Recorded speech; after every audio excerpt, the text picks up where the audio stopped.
YouTubers. I'm Eric, and I'm going to post a little bit about what I've set up my camper to do for the winter. It's a 20-foot J-Flight Jayco. It's a couple, it's like a 2010, so it's like 7 years old. I bought it a few months back, and I'm living in it through the winter here in Michigan. And I've done this like two times before. This will be my third shot at it. It's always been comfortable, but yeah, an adventure in some ways. I kind of like the adventure. Anyway, I bought a smaller one before I was living in 30-footers, and I bought a smaller one because, well, it's basically just myself, and I didn't want to heat a 30-footer. And the smaller they are, the less room they have inside, the less energy you use to keep them warm. And so, and there's no slides, and that's a big plus because any hole you put in the outside shell of the camper is going to be a leak. And this camper comes with minimal windows. You can see on this side there's only 2 windows. On the back there's no window. And when I get around the other side, I'll show you the other windows. Well, I might as well now. I've taken and skirted the entire thing with 2-inch exterior foam, and then painted it gray. Now on this side you can see there's one little window up above a bunk, and one on the lower bunk, and then one in the bathroom and one on the door. And then around front there's a window that's covered, and it's not able to open. It's just a pane of glass, so that's going to be minimal leaks. All right, once again, there's no slides, so minimal leaks. I put the skirting around the outside. Okay, and for heat, of course, I've got propane bottles. I've got 2 that were on the trailer, and when I bought the trailer, the guy gave me an extra 2 30-pounders. And today I just went out and bought a 100-pounder and plumbed that in.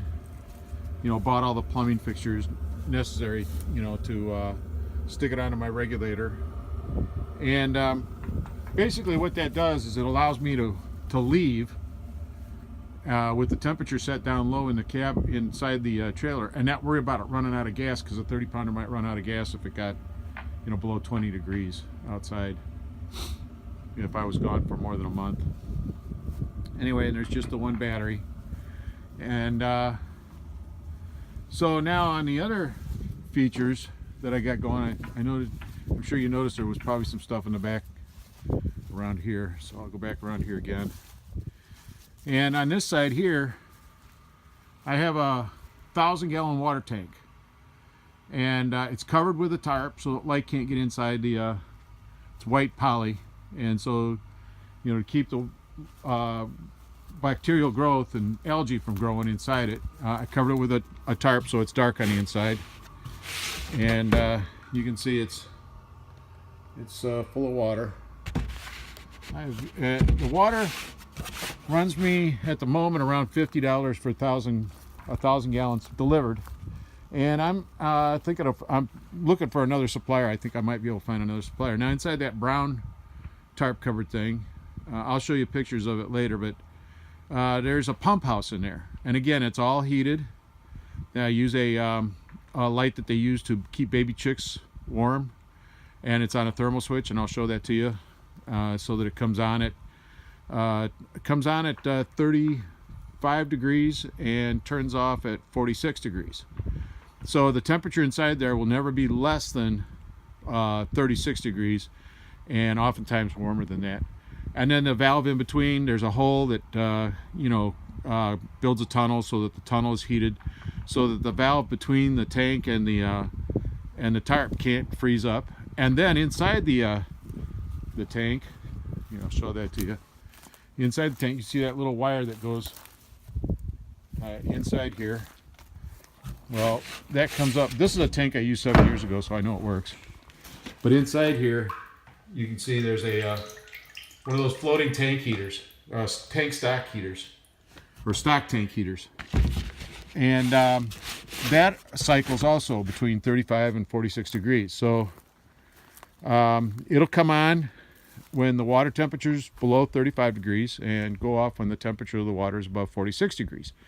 And so I don't have to come out when it's warm and unplug or move switches.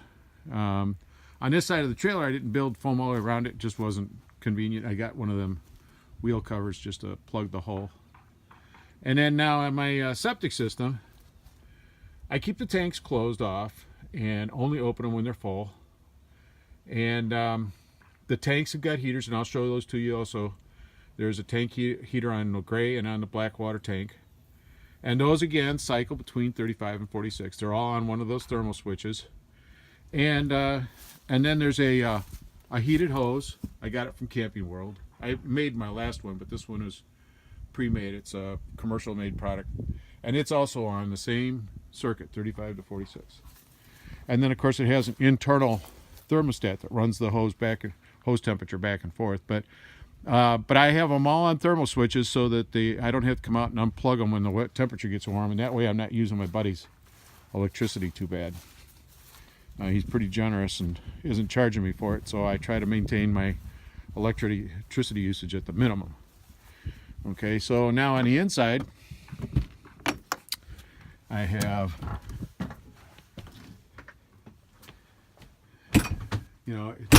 it's a comfortable little trailer. Like I say, it's 20-footer. It's got, the normal amenities. It's got a tank heater, a hot water tank heater. And I leave that on just so it'll pop my tank heater while I'm gone. And so I have hot water in there all the time. And it's just got a couch and everything. Now, all the windows, and I've done some insulation on the door, and I'm going to do more on the door. But all the windows are covered with film. They all have film on them. So that increases the thermal protection of the cabin or of the trailer. And then in the back here, I just put a foam plug up in my skylight so that doesn't. Now when I leave all the door. I'm about to go back home for a little bit. I'm done work for a while, so when I go, I leave all these doors open, and that way the air. And what else is nice about this trailer is that all the plumbing, you can see it back there, all the plumbing is exposed to the inside of the trailer, and well exposed. Even the tub. When I looked at it, what I wanted was as few outlets as possible, a few hoses as possible on the outside wall of the trailer. So while these are on the outside of the wall of the trailer, you can see that the plumbing is all well exposed. And the plumbing for the tub is not on an outside wall of the trailer. It's on an inside wall. And that is exposed to the bottom by these two air vents that go in underneath the bed. And that's also the basement storage. So I leave all the doors open so that the air on the inside of the cabin or inside of the trailer can get to the hoses. Then I dial this down to the minimum, which says 55 degrees. And then I have a backup electric heater, which I also turn down, to almost to the bottom, not quite to the bottom. I leave it just a little bit off. And this has a rollover protection. If it falls over, the fans, the heater doesn't work. And it's got these little braces here so that if something was to lean up against it, it wouldn't close off the heat elements. And they're not bright elements. They're just radiant dark elements. And so that's fairly efficient. Now the inside of the trailer will drop to 55 degrees.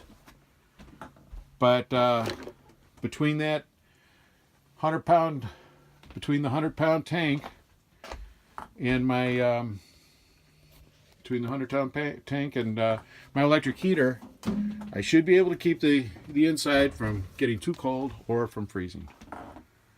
Okay, so that's the story.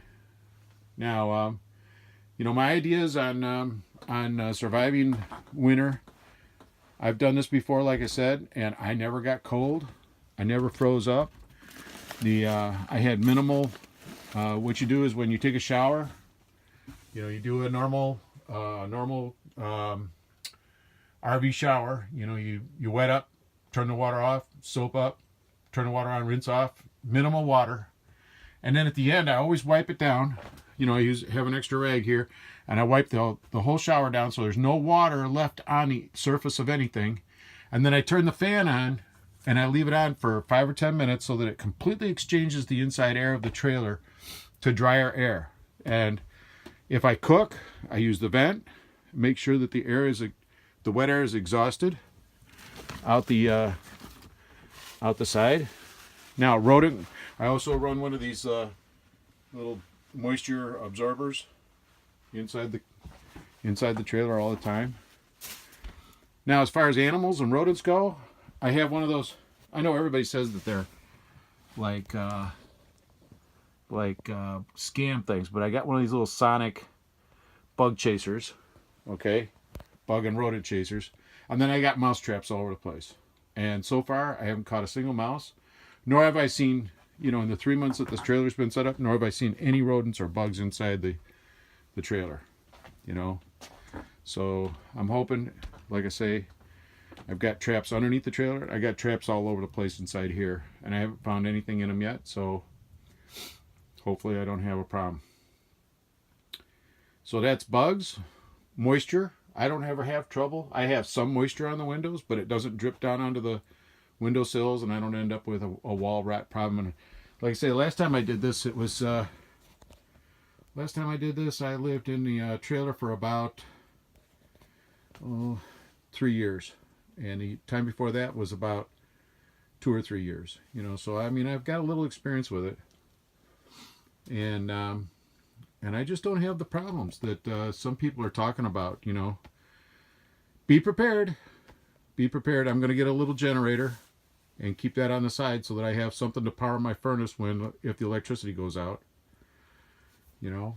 And be ready for the eventuality that, sure, the thing could lose power and freeze up, and then you'd have a problem, you know. But and sometimes windy nights, or the thing is rocking in the wind, and so that's an adventure. But just have to be prepared for it. That's all. All right. Well, thanks for listening. Stay safe, stay warm, and hope some of this helps. Thanks a lot. Bye bye.